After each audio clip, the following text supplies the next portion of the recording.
offer certificate untuk kita boleh guna MATLAB, AutoCAD.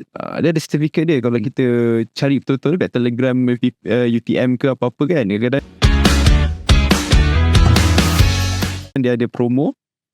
Join lah bengkel AutoCAD atau bengkel MATLAB ataupun apa Excel ke apa Words ke apa-apa bengkel yang ada lah untuk dapatkan sertifikat tu. Itulah untuk kita buktikan. Kalau cakap mulut je senang, ataupun tuliskan resume pun senang tu juga. Tapi kalau kita tunjuk sertifikat tu sekali, oh betul lah dia ni memang pandai buat MATLAB atau AutoCAD. Benda tu berbaloi dan bagus lah ditengok oleh majikan-majikan kan. Orang tengok benda ni, skill-skill extra ni kan.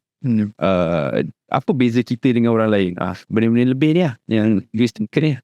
Untuk macam resume awak jadi tebal kan, certificate langsung. Tak adalah certificate. Betul lah, resume satu page je, tapi satu atau dua je. Tapi yang belakang-belakang tu semua certificate.